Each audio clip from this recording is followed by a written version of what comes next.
சரி, இன்றைய கிளாஸ்ல நான் பார்க்க போறது 12வது கேள்வி. 12வதுக்கான ஆன்சர் அனுப்புங்க.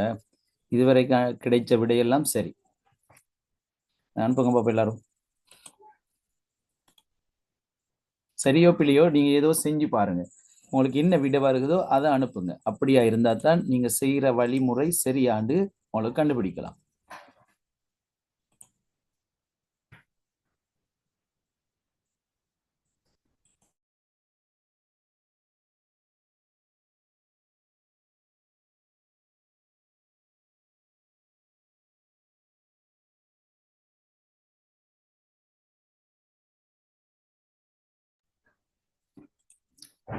இதுவரைக்கு வந்த 3வது விடையும் 4வது விடையும் வந்திருக்கு. சரி, நாங்க பார்ப்போம் 3வது விடை வருமா 4வது விடை வருமான்னு சொல்லி. சரி, எக்ஸ் எனும் மூலகம் x3 PO4 twice எனும் சேர்வையை ஆக்குகின்றது. எக்ஸின் கார்பனேட்டின் சூத்திரம் யாது? அப்ப நீங்க பார்க்கணும், x3 என்றால் இந்த 3 வந்து எக்ஸுக்குரியது அல்ல, இந்த 2 தான் எதுக்குரியது? எக்ஸுக்குரியது. நாங்க இரசாயன சூத்திரம் எழுதும் போது படிச்சிருக்கிறோம் மாத்தி எழுதுறேன்னு சொல்லி, அப்படித்தானே? குறியீடுகளை நாங்க இப்படி மாத்தி எழுதுவோம், நம்பர் இப்படி ரெண்டும் மாறி வரக்கூடிய மாதிரி எழுதுவோம். ஆகவே இந்த பக்கமாக எக்ஸ் இருக்கும், இந்த பக்கமாக பொசுபேட். பொசுபேட் என்றால் PO4 அந்த எக்ஸுக்கு பக்கத்துல 3 PO4 3 மைனஸ் தான் பொசுபேட். அவை எக்ஸுக்குரியது 2+. இத எக்ஸுக்கு உரிய வலுவளவை கண்டுபிடிக்கிறது தான் இந்த சூத்திரம் தந்திருக்கு. அவை எக்ஸுக்குரியது 2+. அவை எக்ஸுக்குரியது 2+ இருந்தால் எக்ஸின் கார்பனேட்டின் சூத்திரம் கேட்கப்பட்டிருக்கு.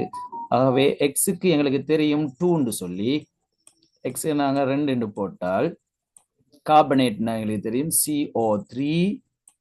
CO3 என்பது மாறாது 2 தான் வலுவளவு.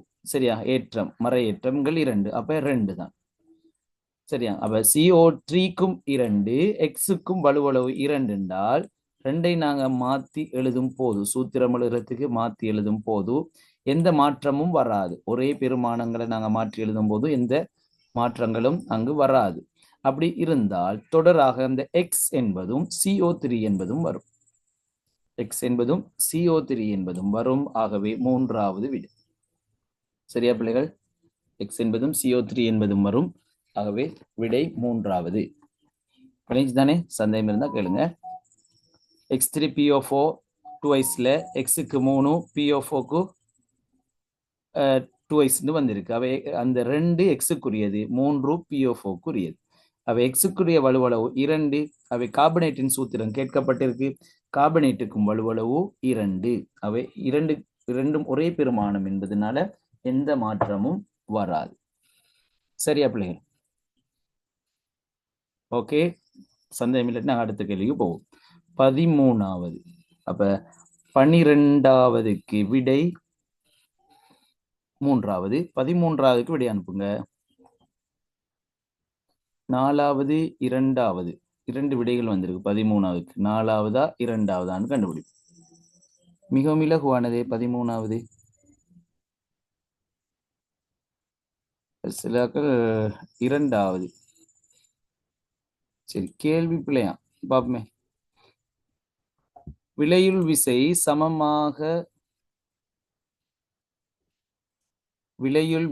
சமனாக அமையும் தொகுதிகள். சரி, கேள்வி பிள்ளையா விட பிள்ளையான்னு பார்ப்போம்.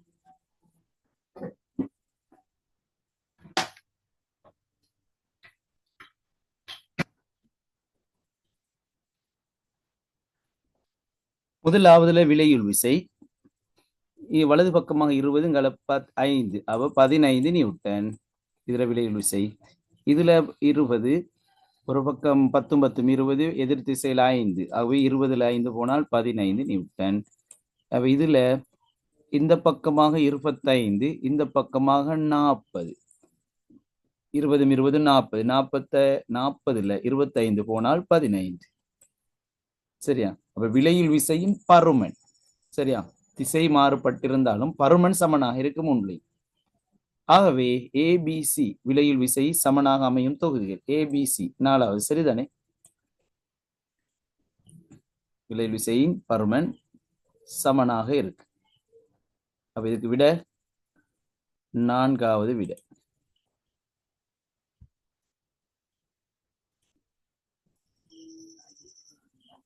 சரியா பிள்ளைகள்? சந்தேகம் இருக்கா? சரி, அப்படி இல்லாட்டி நாங்க அடுத்த கேள்வி 14வது கேள்வி. 14வது கேள்வி செய்யுங்க. ஆன்சர் அனுப்புங்க.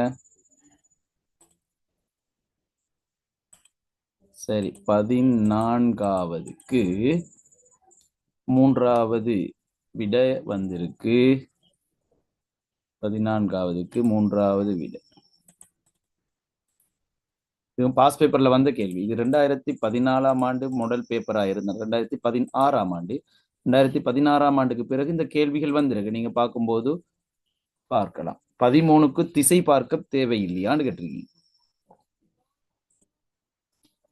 சரி, 14ல இருந்து செய்யுங்க. ஒரு நிமிடத்துல இருந்து திரும்ப தொடங்கும்.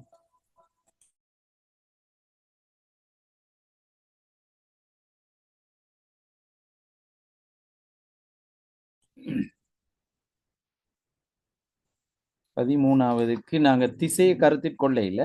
திசையும் அங்க கருத்தில் கொள்ளக்கூடியதா இருக்கு. அப்படித்தானே? 13வதுக்கு திசையை கருத்தில் கொள்ளமுண்டா 2வது விட. திசையை கருத்தில் கொள்ளாம இருந்தால் 4வது விட. சரியா? என்று சொன்னால் இதுல விலையில் விசையின் திசை இந்த பக்கம், விலையில் விசையின் திசை இந்த பக்கம், விலையில் விசையின் திசை இந்த பக்கம். ஏயும் சியும் ஒரே திசை, விலையில் விசை சமனாக அமையும் தொகுதிகள்.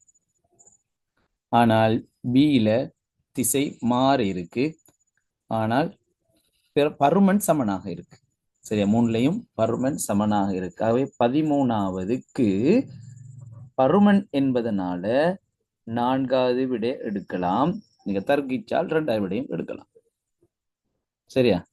பாஸ் பேப்பரா இருந்தா அதுல டிஸ்கஷன் நடந்துதான் இதுக்கு விட வரும். அப்ப ஸ்கீம்ல, இந்த வடமாகாண ஸ்கீம்ல 4வது விட தான் கொடுத்துருக்கு. சரியா? 13க்கு 4வது விட. சரி, 14வதுக்கு மேலுள்ள களைப்படையாத தசை இலையம். இது போன முறை வந்து நினைக்கிறேன். களைப்படையாத தசை இலையம் சொல்லுவோம். விட அனுப்பியிருந்தீங்க, பார்ப்போம். முதலாவது உள்ளது வன்கூட்டு தசை இலையம். சாரி, மலமளப்பான தசை இலையம். கடந்த முறை எக்ஸாம்ல வரைய சொல்லி வந்துருந்துச்சு.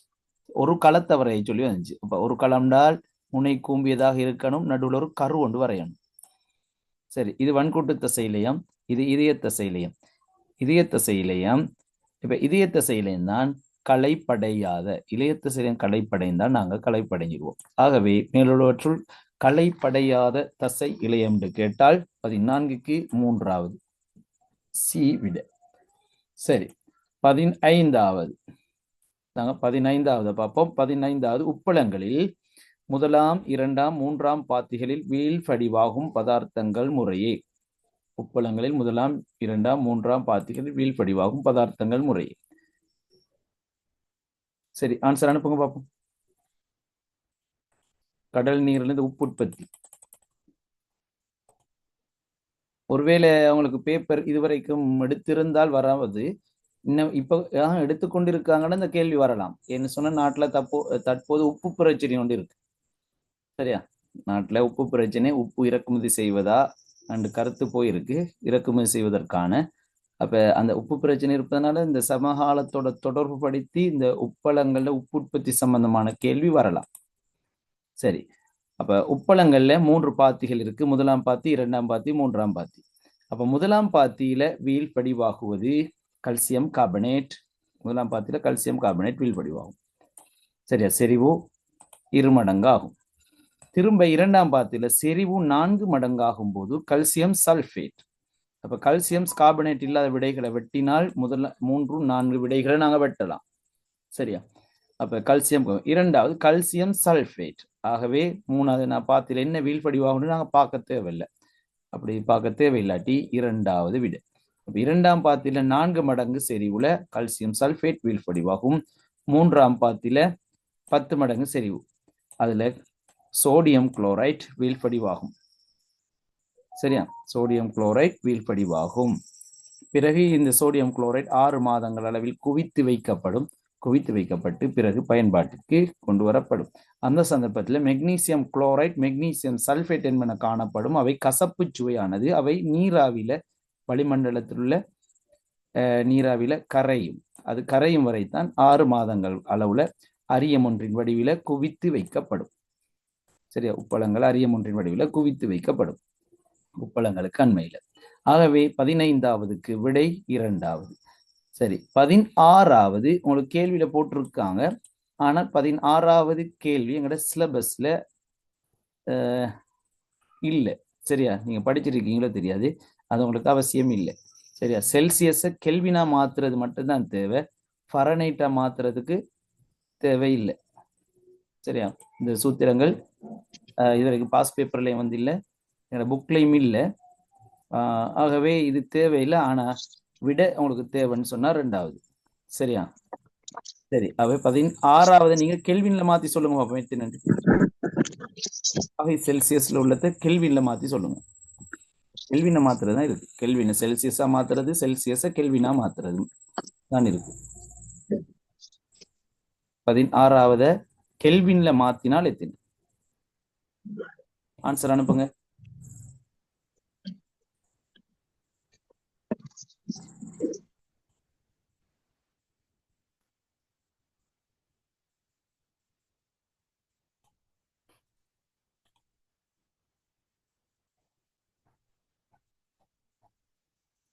சரி, ஒரு ஆள் மாத்தி அனுப்பியிருக்கு. கெல்வின்ல மாத்தி 2 விட வந்திருக்கு. 295 வந்திருக்கு, 313 வந்திருக்கு.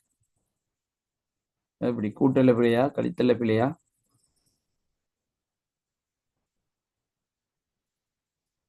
சரி, இன்னொரு ஆள் அனுப்புங்க பாப்போம். செல்சியஸை கெல்வின்ல மாத்துறதுக்கு.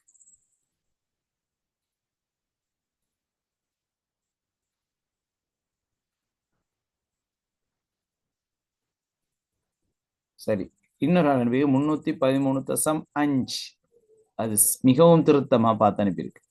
சரி, அவை செல்சியஸை நாங்க கெல்வினா மாத்துறதுக்கு 273 கூட்டணும். சரியா, 273 கூட்டினா சரி, 273.15 கூட்டலாம்.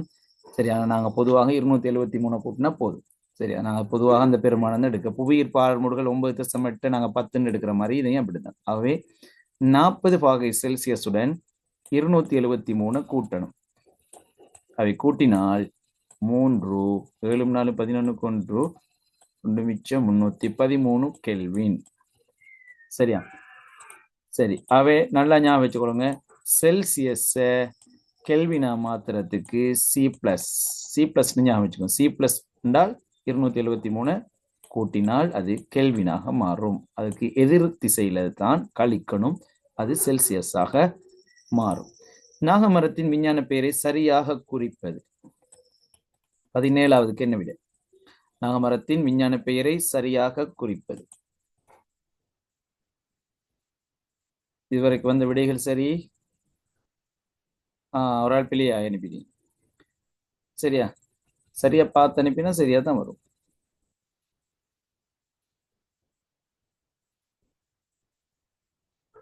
ரெண்டு பேர் பிள்ளை. 3வது விடையும் 2வது விடையும் வந்திருக்கு. நாகமரத்தின் விஞ்ஞான பெயரை சரியாக குறிப்பது.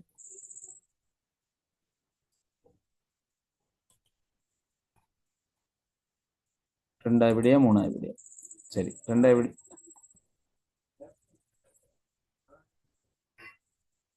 ரெண்டாவது விடையா 3வது விடையான்னு பார்ப்போம். சரி, பாருங்க. முதலாவது விடையில எம் சாதிக்குரிய பெயர் முதல் எழுத்து சிம்பிள் இருக்கு. ஆகவே அது அப்படியே பிள்ளை. சரியா, இது பிள்ளை. 2வது விடையில சரி, 2வது விடையில இனத்துக்குரிய பெயர், இனப்பெயர் என்று சொல்வதை விட இனத்துக்குரிய பெயர் என்று சொல்றதுதான் மிக பொருத்தம். இனத்துக்குரிய பெயர்ல கேபிட்டல் எண் இருக்கு. ஆகவே அது பிள்ளை. 3வதுல முதலாவது எழுத்து கேபிட்டல், சாதி பெயர் முதல் எழுத்து கேபிட்டல், அடுத்து எல்லாம் சிம்பிள். அதே நேரம் இனத்துக்குரிய பெயர் முதல் எழுத்தும் சிம்பிளா இருக்கு. ஆகவே அதே நேரம் தட்டச்சு செய்யப்பட்டிருக்கு, டைப் பண்ணப்படும் போது சரிவெழுத்து இட்டலிக் பண்ணப்பட்டிருக்கு. ஆகவே 3வது விடைதான் மிக பொருத்தமான விடை.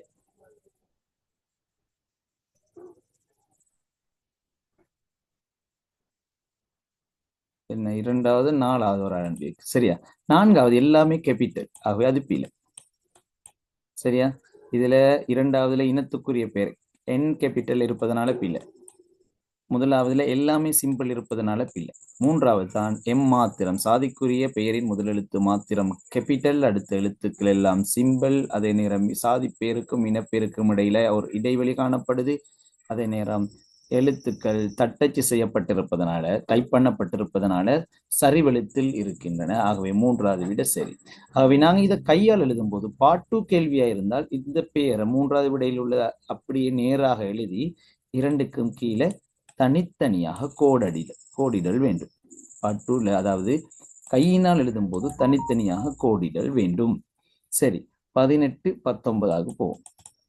18, 19 ஏதாவது பிள்ளை இருக்கா? செய்யலாமா? செய்யலுமா?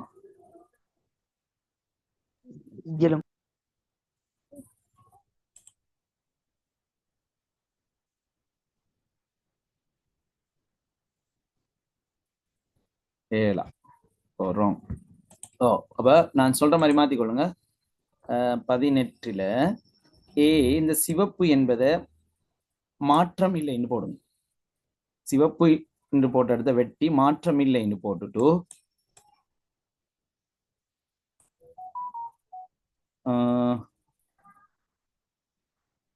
மாற்றம் இல்லை. பிக்கு போடுங்க இளஞ்சிவப்பு. இந்த மாற்றம் இல்லையை வெட்டிட்டு இந்த இடத்துக்கு இளஞ்சிவப்புன்னு போடுங்க. இப்ப விடையை சொல்லுங்க. இன்னைக்கு இளஞ்சிவப்புன்னு போடுங்க.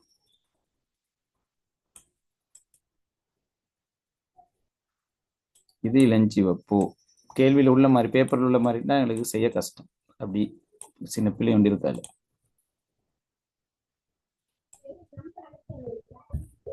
18 விடையை சொல்லுங்க. இப்ப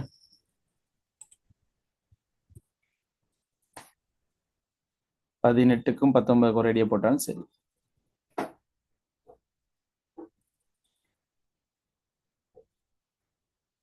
முஸ்னியா மேட் விடையை செக் பண்ணுங்க.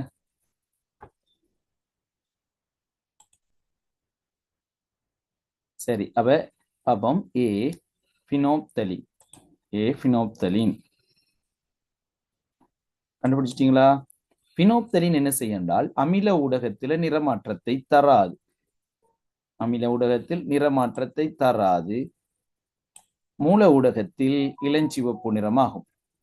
சரியா? பாருங்க, இந்த கேள்வியை இந்த பேப்பர் ஒரு பெருமதி என்று விளங்குது. இந்த விஷயம் 2016 ஆண்டு MCQல இருக்கு. இது 2016 ஆண்டு மாடல் பேப்பர். சரி, அவங்களுக்கு வேணுமென காட்டலாம். 2016 ஆண்டு MCQல இந்த கேள்வி வந்திருக்கு. அப்ப இந்த மாடல் பேப்பர்ல இருந்து கேள்வி வந்தன்னு எங்களுக்கு எடுக்கலாம். சரி, அந்த கெஸ் பண்ணி எடுத்தது 2016 ஆண்டு நான் உங்களுக்கு காட்டுறேன். ஒரு கேள்வி இருக்கு, நாங்கள் செஞ்சிருக்கோம். அப்ப இந்த கூற்றை நாங்கள் விளங்கி கொண்டால் நாங்கள் செஞ்சிருவோம். பாருங்க. சரி, பாருங்க, 2016 ஆண்டு பாஸ் பேப்பர். 2016 ஆண்டு பாஸ் பேப்பர்ல 5வது கேள்வி. மூல ஊடகத்தில் ஃபினோப்தலின் நிறம் யாது? இதுக்கு விடையை சொல்லுங்க. நாங்க டிஸ்கஸ் பண்ணிட்டோம் ஏற்கனவே பாஸ் பேப்பர். சிவப்பும் ரோஸும். இளஞ்சிவப்பும் ரோஸ். சரியா? இளஞ்சிவப்பும் ரோஸும். எங்க இளஞ்சிவப்பு சிவப்பும் ரோஸாவும். அப்ப மூல ஊடகத்தில் ஃபினோப்தலின் நிறம் யாது என்று இந்த முதல் பேப்பர் 2016 ஆண்டு விளங்கி செஞ்சிருந்தால் அவளுக்கு அந்த கேள்வி இலகுவாக அமைந்திருக்கும். சரி, ஆகவே நாங்க பினோப்தலின் இளஞ்சிவப்புன்னு கண்டுபிடிச்சால் அது மூல ஊடகம். இளஞ்சிவப்புன்னு சொல்றது மூல ஊடகம். பி ஒரு மூலம் அல்லது காரம். அப்ப 2வது சொல் காரம் உள்ள ஒரே ஒரு விட தான் இருக்கு, முதலாவது விட மட்டும். அதே நேரம் சிவப்பு பாசிச்சாயத்தால் அம்மா நீ சிவப்புன்னு பாடமாக்கி இருப்பீங்க. அம்மா நீ சிவப்பு வேற முறையிலையும் பாடமாக்கி இருப்பீங்க. சரியா? அம்மா நீ சிவப்புன்னா அமிலத்துக்கு நீல பாசிச்சாயத்தால் சிவப்பா மாறும். அடுத்து மூசினி. முஸ்னி அஹமட் இருக்கீங்க தானே? உங்களை வச்சு எங்களுக்கு பாடமாக்கலாம். முஸ்னி.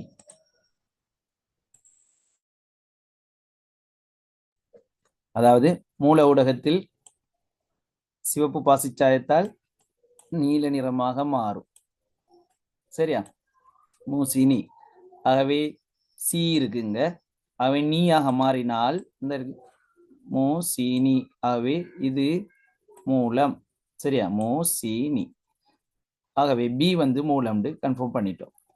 ஆகவே கரைசல் பினோப்தலினுக்கு நிறமாற்றம் இல்லை, சிவப்பு பாசிச்சாயத்தலுக்கு நிறமாற்றம் இல்லை என்றால் அது அமிலம். ஆகவே விடை 18 கொண்டு. சரியா, 18க்கு முதலாவது விடை. ஆகவே அமிலம் என்பது pH பெருமானம் சம்பந்தமாக நாங்க சொன்னால் pH பெருமானம் 7ஐ விட குறைவாக இருக்கும். ஆகவே 19ல முதலாவது விட பில, 7 இருந்தால் நடுநிலை, 7ஐ விட குறைவாக இருந்தால் அமிலம், 7ஐ விட கூடுதலாக இருந்தால் மூலம். சரியா, நீர்க்கரைசல் நிலையில் H+ அயனை விடுவிக்கும்.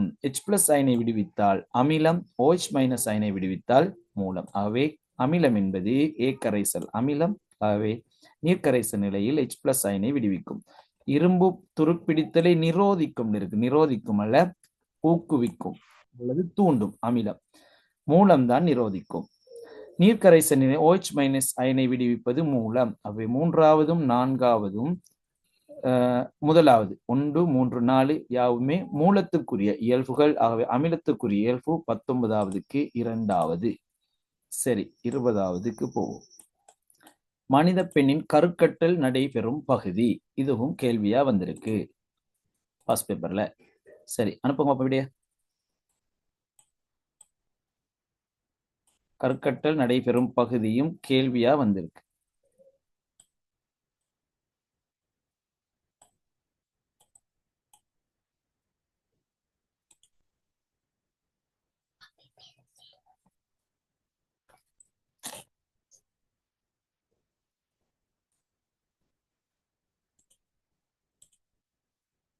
சரி, நான் கேட்டது எத்தனை கேள்விக்கு நிறைய பேர் ஆன்சர் பண்ணிருக்கீங்க. 20வதுக்கு. 20வதுக்கு மூணாவது ஒன்னாவது. சரி, ஒன்னாவது மூணாவது பார்ப்போம். மனித பெண்ணின் கருக்கட்டல் நடைபெறும் பகுதி பலோப்பியன் குழாய் என்பதுதான் சரி. பலோப்பியன் குழாய் 20வதுக்கு மூன்றாவது விடை. 20க்கு மூன்றாவது விடை. சரியா, முதலாவது விடை அனுப்பினாக்கள் செக் பண்ணிக்கொள்ளுங்க. மூன்றாவது கருக்கட்டல் நடைபெறுவது பலோப்பியன் குழாய். சரி, 21வது ஆன்சர் அனுப்புங்க. Q7 MC theta. MC தீட்டாவின் படி பார்த்தால் எத்தனையாவது வரும்? சரி, நிறைய பேர் அனுப்பியிருக்கீங்க. சரி, செய்க வழியோட வந்திருக்கு. சரி, பார்ப்போம். Q7 MC theta. MC theta. MC தீட்டால பாத்தீங்கன்னா M எத்தின 4, C எத்தின 4200, C 4200. தீட்டா நாங்க பார்க்கணும் 30 பாகை செல்சியஸ்ல இருந்து 50 பாகை செல்சியஸ். அப்ப 30ல இருந்து 50ல இருந்து 30 கழிச்சால் 20. ஆகவே இதுல உள்ள விடைகள்ல இறுதி விடை தரப்படையில 4 தர 20 80. பாருங்க, 4 தர 20 80. ஆகவே 4200. ஆகவே 21க்கு முதலாவது விடை. சரியா பிள்ளைகள்? 22வது, பின்வரும் மின் சுற்றுகளில் மின்னோட்டம், மின்னழுத்தம் என்பவற்றை அளக்க பயன்படும் மானிகளை சரியான முறையில் இணைக்கப்பட்ட சுற்று.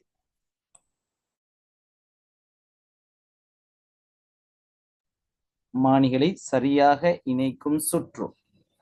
சரி, ஆன்சர் அனுப்புங்க.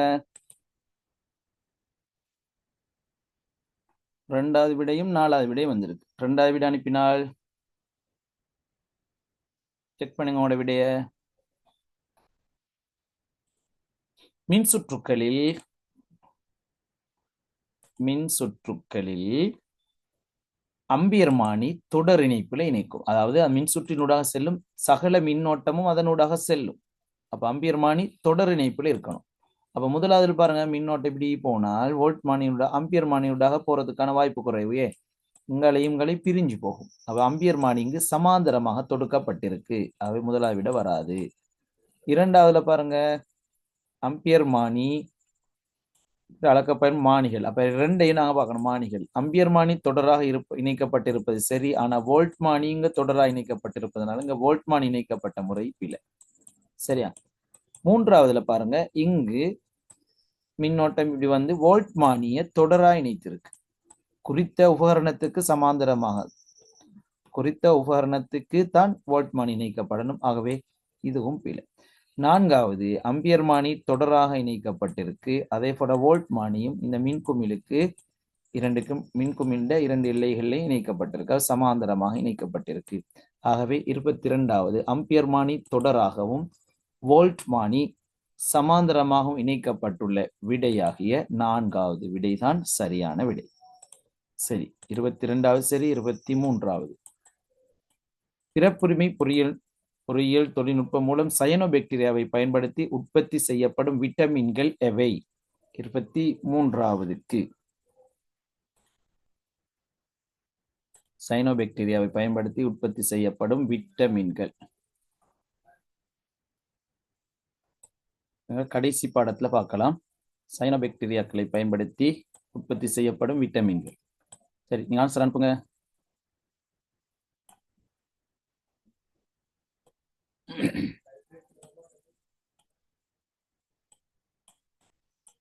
சயனோபாக்டீரியாக்களை பயன்படுத்தி விட்டமின் B12, விட்டமின் இ என்பன உற்பத்தி செய்யப்படும். சரியா தான் இருக்கு அவன புக்லயே. சயனோபாக்டீரியாக்களை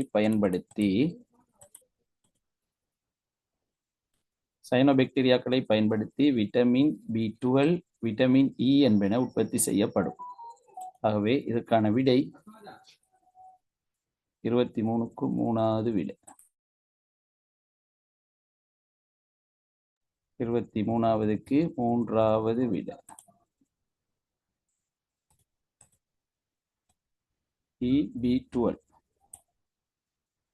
சரி, 24வது அனுப்புங்க பார்ப்போம்.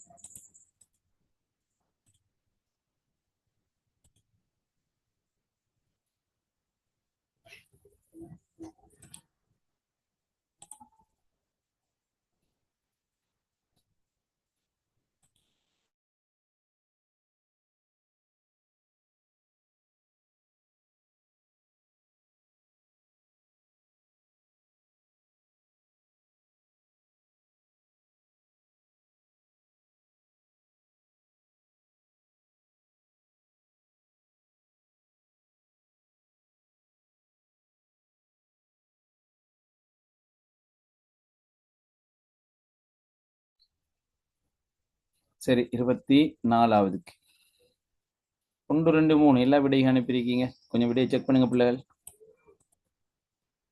என்ன பிளஸ்னால் ஒன்று குறையும், மைனஸ்னால் ஒன்று கூடும். சரியா? மறை அயன், நேர் அயன். நேர் அயனாக இருந்தால் இலத்திரனை இழந்திருக்கும், மறை அயனாக இருந்தால் இலத்திரனை ஏற்றிருக்கும். அதன் அடிப்படையில் பார்த்து விடை அனுப்புங்க. என்று சொன்னால் 1, 2, 3 எல்லா விடையும் அனுப்பியிருக்கீங்க. 4வது விடையை தவிர மற்ற எல்லா விடையும் வந்திருக்கு.